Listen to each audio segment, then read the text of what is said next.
बाप रे बेटे और उक़दस के नाम से आमीन। मसीह में आप सबकी सलामती हो। आज की पहली तिलावत मीका नबी की किताब और उसके 7वें बाब में से ली गई है। हमारी खताओं को समुद्र की तह में फेंक दे। और आज के जमायती जवाब है, खुदावंद रहीम और मेहरबान है। और नारा हमद है, मैं उठकर अपने बाप के पास जाऊंगा और उससे कहूंगा कि ऐ बाप, मैंने आसमान का और तेरी नज़र में गुनाह किया है। आज की अंजील मुकद्दस लूका की अंजील और उसके 15वें बाब में से ली गई है। तेरा भाई मुर्दा था लेकिन अब जिंदा हो गया है। मेरे अजीजों, जब हम मीका नबी की बात करते हैं, जिसकी आज पहली तिलावत कलीसिया ने शामिल की है, 8वीं सदी कबल मसीह के 4 अजीम अंबिया में से एक और उनमें से सबसे आखिरी था। दूसरे 3 इशाया, आमूस और होशिया थे। मीका ख़ुसूसी तौर पर इलियास से बहुत ज़्यादा मुतासर था और इसकी उसाफ, इसके अंदर जो खूबियाँ थीं वो इलियास नबी के साथ काफ़ी मिलती जुलती थीं।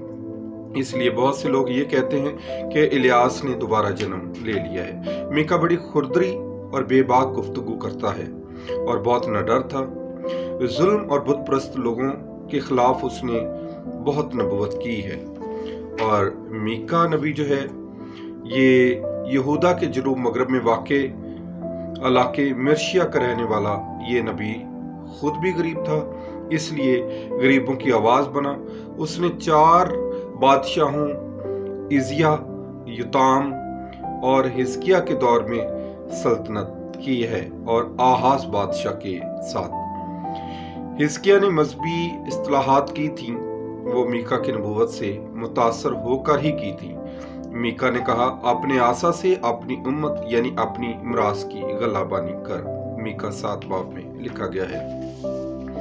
मेरे अजीजों, मीका नबी जो है, मीका नबी की किताब के 7 अबवाब का एक ही नशिस्त में मुताला किया जाए तो इस बात का इंकशाफ होगा कि मीका ने ख़ुसूसी तौर पर 2 बातों पर तवज्जो दी है।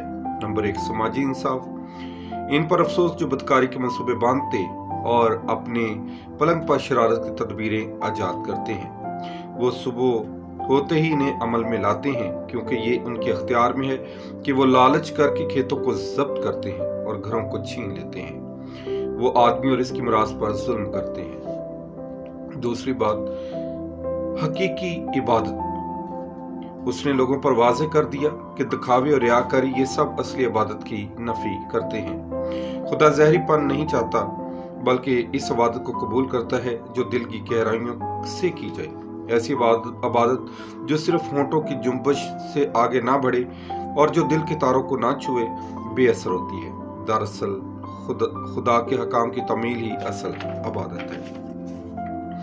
आज की अंजील मुकद्दस लूका की अंजील में से ली गई है, जिसमें मुसरफ बेटे की कहानी और तमसील हमारे सामने खुदा यीशु मसीह ने पेश की है कि एक बेटा जो है, हम सब जानते हैं कि मुसरफ मुतालिफ बेटा जो है अपने बाप का हिस्सा लेकर चला जाता है। जब सब कुछ गवा देता है और फिर उसे अपने घर की याद आती है, तो उसका बाप फिर भी उसके लिए अपने बाजों को फैलाए हुए है। और भाई उसको कबूल नहीं करता, लेकिन उसका बाप उसे दोबारा कबूल करता है। तो इसलिए जरूर है कि हमारा बाप भी, जो आसमानी बाप है, हमारे लिए अपनी बाहों को फैलाए हुए है कि हम कब अपने बाप की तरफ लौट कर जाएं। मलाकी नबी कहता है कि अगर तुम खुदा की तरफ रजू करोगे तो वो भी तुम्हारी तरफ रजू करेगा। तो इसलिए जरूर है कि हम इन तौबा और तब्दीली के दिनों में खुदावंद की तरफ रजू करें, क्योंकि खुदा हमसे मोहब्बत करता है। खुदा ने इंसान को इसलिए पैदा किया क्योंकि उसने अपनी मोहब्बत का इंसान के साथ इजहार किया है। तो खुदा हमारे साथ रहना चाहता है।